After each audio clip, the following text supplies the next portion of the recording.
I was thrilled when my husband, Tony, announced he'd been stationed at Fort Shafter. After all, who wouldn't want to live in Hawaii? It felt like a dream come true when we moved into a duplex nestled high on a ridge, surrounded by banana trees and lush tropical vegetation. As I leaned against the kitchen sink, staring at the heap of dirty dishes, breakfast plates piled on top of dinner ones, I sighed.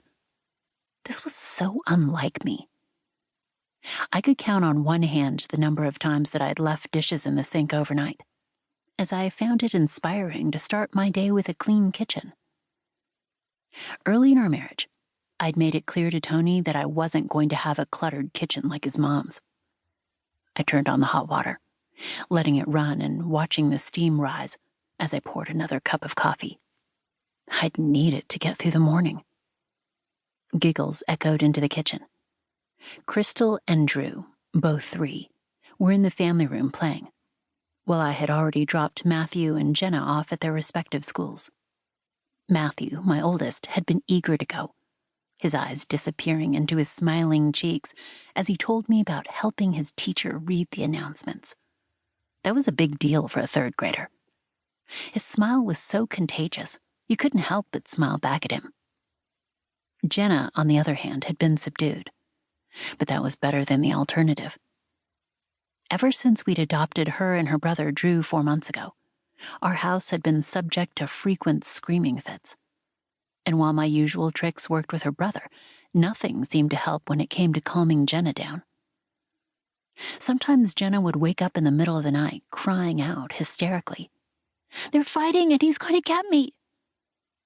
One day, after I'd called her by name, she said, "I'm not Jenna, I'm Sissy." Her expression told me that she wasn't pretending to be Sissy. She was Sissy. The social worker insisted that it was growing pains. But there had been other signs that Jenna's early life had contained more darkness than the social worker had let on.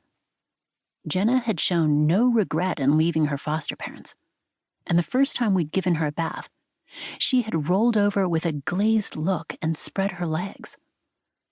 Yet when we informed the agency that we were taking Jenna to a therapist, we were advised not to, then threatened with having both children taken away when we went ahead and did it. Yesterday, Tony and I had met with the director of social services, who had finally agreed to meet with us after I threatened to go to the media.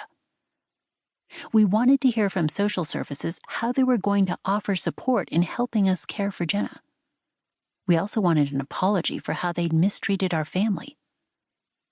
On the surface, it had gone well. Tony and I had done most of the talking, the director sitting stoically when I recounted how our social worker, Ms. Khalili, had hidden crucial information about Jenna's history of sexual abuse. Finally, Tony asked, "So, what's the department's side of the story?"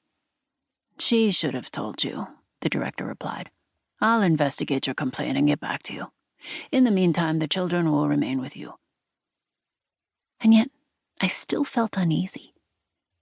The director had said what we wanted to hear, but there had been an undercurrent of duplicity that I wasn't able to put my finger on. The phone rang, jolting me out of my thoughts. "Hi, my name is Miss Okai, and I'm calling from social services," a voice said when I answered. "Is Marcia Thompson there?" "Yes, this is she." "I'm the branch manager. We have looked into your complaint and decided to proceed with Ms. Khalili's recommendation."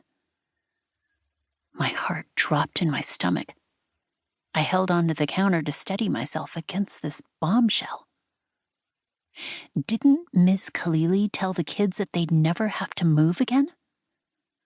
Adopting had been a long-time dream of mine, and I'd poured my heart and soul into loving these kids. They were ours.